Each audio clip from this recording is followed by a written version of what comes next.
Kisah tentang seorang wanita yang dapat melihat berbagai macam peristiwa yang akan menimpa orang lain di dalam mimpinya, dan seorang jaksa yang melakukan semua yang ia bisa untuk mencegah mimpi wanita tersebut menjadi kenyataan. Scene awal dimulai dengan momen kesedihan dua orang yang kemungkinan adalah pasangan kekasih. Namun ternyata momen itu hanyalah sebuah mimpi dari wanita yang bernama Nam Hongju. Hongju hidup dengan ibunya di sebuah rumah sederhana pada umumnya. Hongju dan ibunya mengelola sebuah kedai makanan. Setelah mendapat mimpi itu, Hongju langsung mencatat apa yang ia lihat di dalamnya. Rupanya itu bukan kali pertama Hongju mendapat sebuah mimpi yang cukup aneh.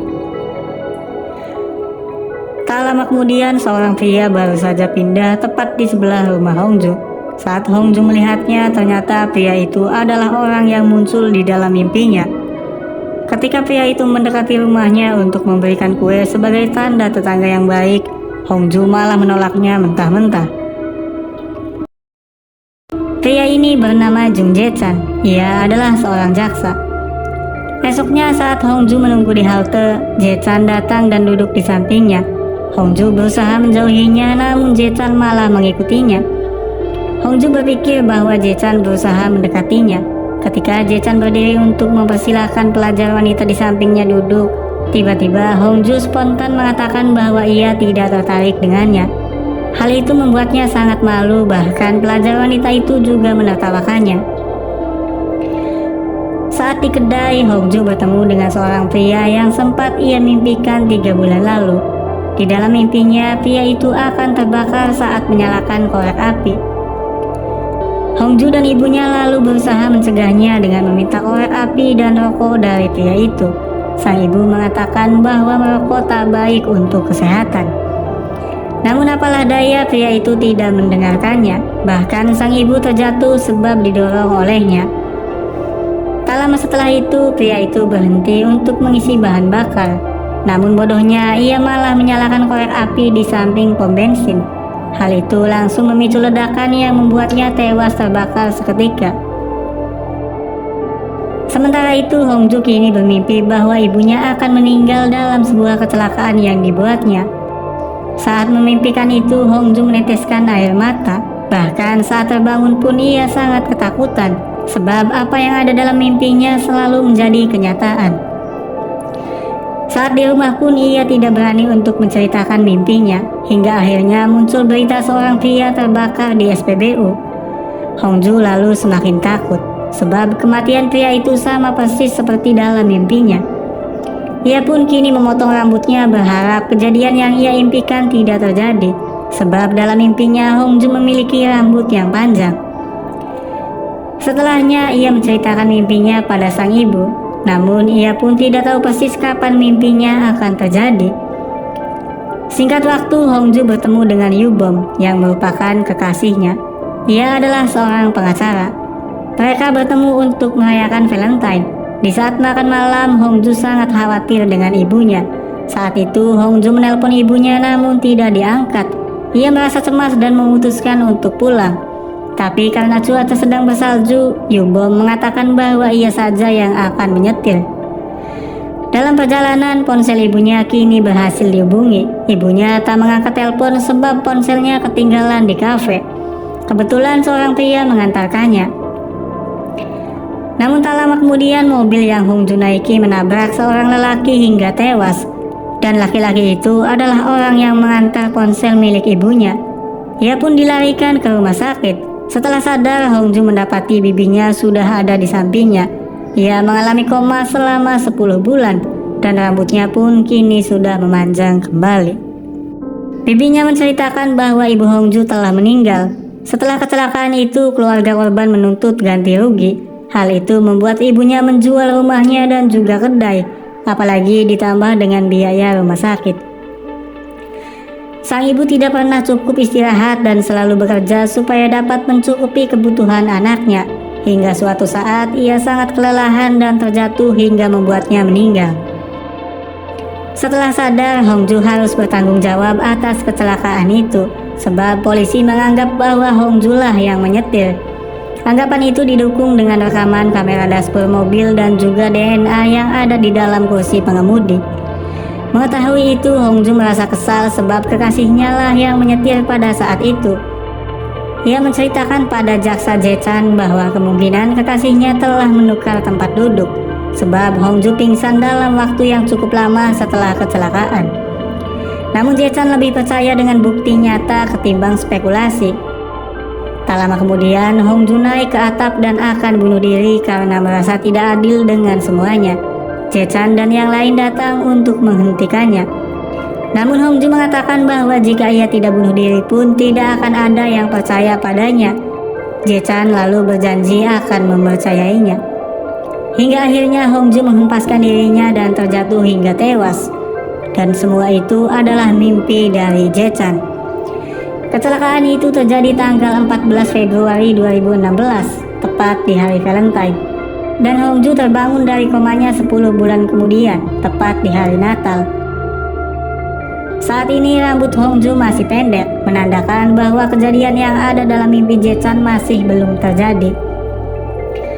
Ternyata bukan hanya Hongju saja yang bermimpi lalu menjadi kenyataan, Jae-chan juga mengalaminya.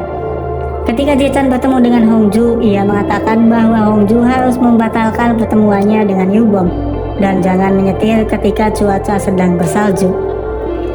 Mendengar itu, Hongju langsung masuk ke dalam taksi dan mengira bahwa Jae-chan adalah seorang penguntit. Setelah itu, Yubom dan Hongju pergi untuk makan malam dan kebetulan Jae-chan berada di sana. Saat ingin pergi dengan adiknya, cuaca kini berubah menjadi bersalju. Hal itu sama persis dengan kejadian yang ada dalam mimpinya. Jae-chan pun lalu menunggu mereka berdua untuk memastikan siapa yang akan menyetir. Dan benar saja, Yubom mengambil alih kunci mobil dan bergegas untuk mengantarnya pulang. Jae-chan pun langsung mengikutinya dan tiba-tiba di perjalanan Hongju dan Yubom mengalami kecelakaan. Rupanya ada mobil yang menabraknya dan orang di balik mobil itu adalah Jae-chan. Jika saja ia terlambat, maka orang yang berada di depan Yubom akan tertabrak seperti apa yang ada dalam mimpinya.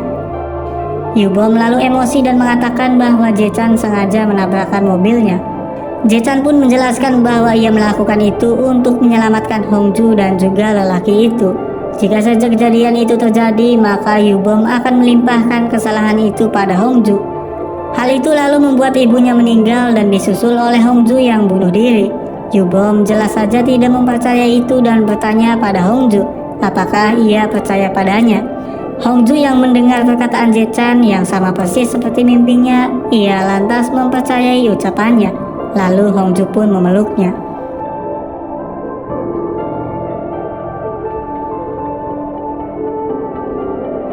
Dan momen saat Hongju memeluk Jae-chan ada dalam mimpinya, saat pembukaan episode pertama. Hongju dan Jae-chan ternyata memiliki kesamaan, yaitu mimpi mereka yang selalu menjadi kenyataan.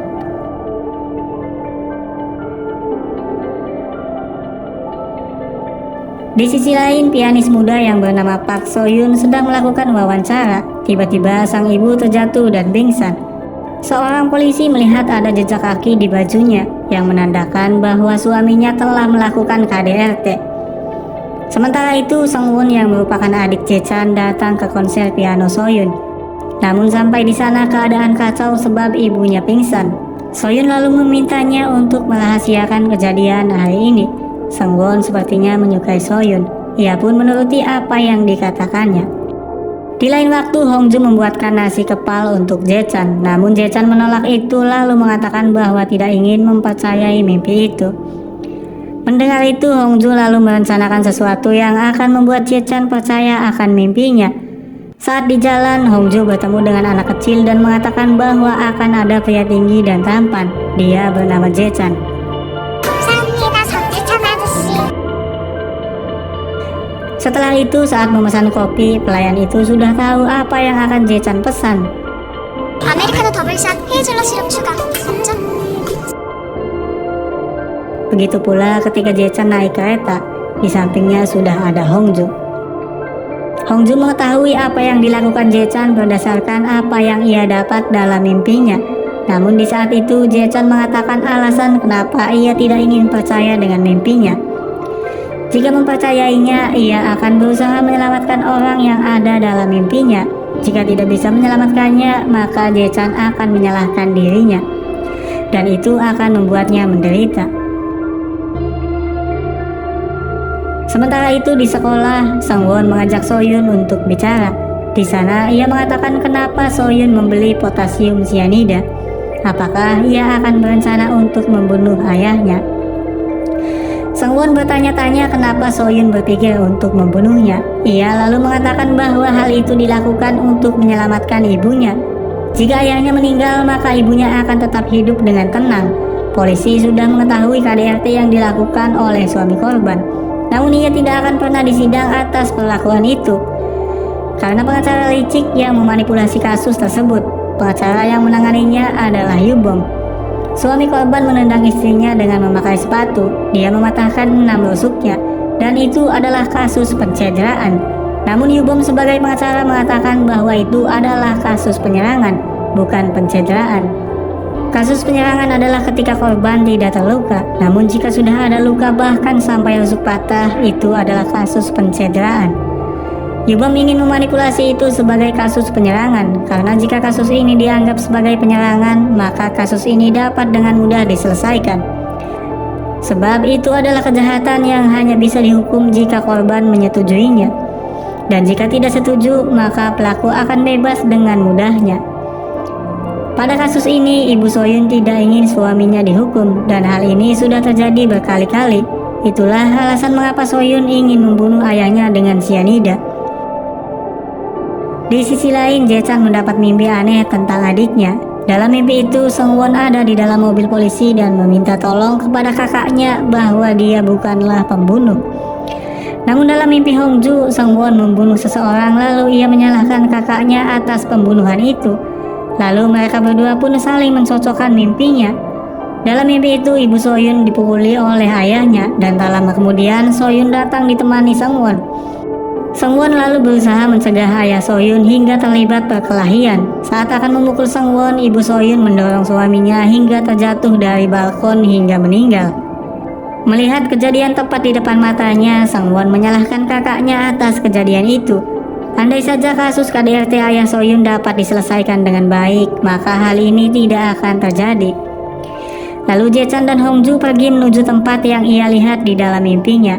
Tiba di sana, Hongju langsung membunyikan alarm kebakaran supaya semua orang keluar. Hal itu berhasil untuk membuat Ibu So-yun keluar dan mencegah terjadinya apa yang ada dalam mimpinya. Setelah berhasil menyelamatkannya, Hongju membawa So-yun dan ibunya untuk menginap di rumahnya. Sementara itu, bukan hanya Hongju dan Jae-chan saja yang mimpinya menjadi kenyataan. Seorang polisi juga memiliki mimpi yang sama dengan mereka berdua. Terlihat saat di mobil, polisi itu memimpikan hal yang sama dengan Hongju. Polisi ini yang sempat mengembalikan ponsel ibu Hongju dan orang yang hampir meninggal dalam kecelakaan mobil yang dikendarai oleh Yubom. Dan polisi ini bernama Han Woo-tak. Singkat waktu, kini Jae-chan memutuskan untuk melanjutkan kasus KDRT yang dilakukan ayah So-yun. Mendengar apa yang dikatakan Jae-chan, Yubom merasa kesal dan tidak tinggal diam begitu saja. Sementara itu, Woo-tak bertemu dengan Jae-chan dan mengajaknya untuk makan sebagai ucapan terima kasih sebab sudah menyelamatkannya. Dan kebetulan Woo-tak datang di kedai Hongju. Saat di dalam kedai, Woo-tak memperkirakan akan ada pria yang datang ke kedai dalam hitungan 5 detik. Ternyata ia sudah memimpikan hal itu. Woo-tak mencoba melakukan sedikit perbedaan kecil dalam mimpinya. Di dalam mimpinya, Woo-tak seharusnya datang ke kedai dengan rekan polisinya. Namun di sini ia mengajak Jae-chan. Woo-tak ingin melihat apa yang terjadi jika ia melakukan perubahan saat mimpinya terjadi di dunia nyata. Apa yang akan terjadi selanjutnya dan kejadian apa yang ia impikan, kita akan mengetahuinya di episode yang akan datang. Sampai jumpa.